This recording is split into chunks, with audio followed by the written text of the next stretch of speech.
Perkenalkan, kami dari kelompok 10, kami akan menjelaskan tentang anatomi ambing dan mekanisme alveol menghasilkan susu dengan anggota Nadia Putri Melvin Loe, Stepanus Umbudeta, Theodora Ngindang, Vierat Safaat, Maria Yosefina Ari, dan Frederick Kuhurima.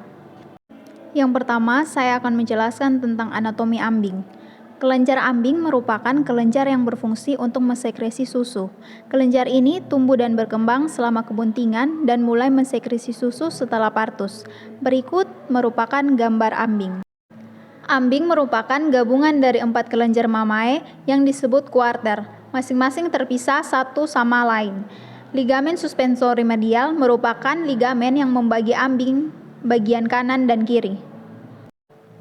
Anatomi internal ambing. Pada bagian dalam ambing tersusun dari beberapa sistem, yaitu 1. Struktur penyokong, 2. Sistem pembuluh darah, 3. Sistem pembuluh limpa, 4. Sistem susunan saraf, 5. Sistem saluran susu untuk menyimpan dan mengaliri susu, yang keenam, unit sekretori dari sel epitel yang berbentuk bulat dan di dalamnya berongga, yang disebut dengan alveoli.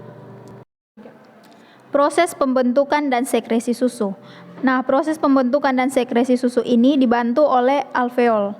Alveol adalah suatu struktur berbentuk bulat, berongga yang tersusun dari satu lapisan sel epitel, jaringan pembuluh darah, yaitu vena dan arteri, kemudian pembuluh limfe, jaringan otot polos mioepitel, kemudian sel-sel epitel yang melapisi permukaan bagian dalam alveol ini berfungsi mengambil nutrisi dari darah dan mentransfernya atau mengubahnya menjadi susu.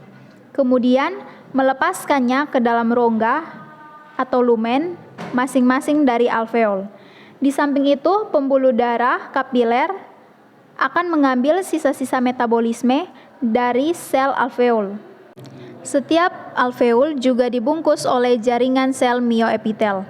Pada saat pemerahan jaringan otot polos mioepitelium berkontraksi, sebagai respon adanya hormon oksitosin, sehingga susu keluar dari lumen alveol ke saluran susu dan selanjutnya ke kantong kelenjar dan kantong puting. Alveol dan ductus terminal terdiri dari lapisan tunggal sel epitel. Fungsi sel-sel ini memindahkan makanan dari darah dan mengubah menjadi susu serta mengeluarkan susu ini ke dalam setiap alveol. Berikut ini saya akan menjelaskan proses pembentukan dan sekresi susu. Sekresi ambing dihasilkan hanya setelah terbentuknya sistem lobuli alveolar. Saat beranak, hormon akan menyebabkan peningkatan besar pada produksi susu. Sekresi yang dibentuk sebelum beranak adalah kolostrum, yang alami dan bukan susu murni. Segera sebelum beranak, titer progesteron menurun, sedangkan estrogen, ACTH, dan levoprolaktin meningkat. Sekresi susu melibatkan sintesis intraseluler susu dan laju aliran susu dari sitoplasma ke dalam lumen alveoli. Adanya adrenal kortikoid atau estrogen mengawali laktasi sapi perah. Lubang puting susu menjadi terbuka bila ada rangsangan syaraf atau tekanan sehingga air susu dari ruang kisterna dapat mengalir keluar. Selanjutnya, otak akan mengeluarkan hormon oksitosin ke dalam darah. Hormon oksitosin ini menyebabkan kelenjar susu bergerak dari lubang puting membuka sehingga air susu mengalir keluar. Dalam hal ini, sel mioepitel sekitar alveolus akan berkontraksi sebagai respon oksitosin. Air susu mengalir melalui saluran-saluran halus dari gelembung susu ke ruang kisterna dan ruang puting susu.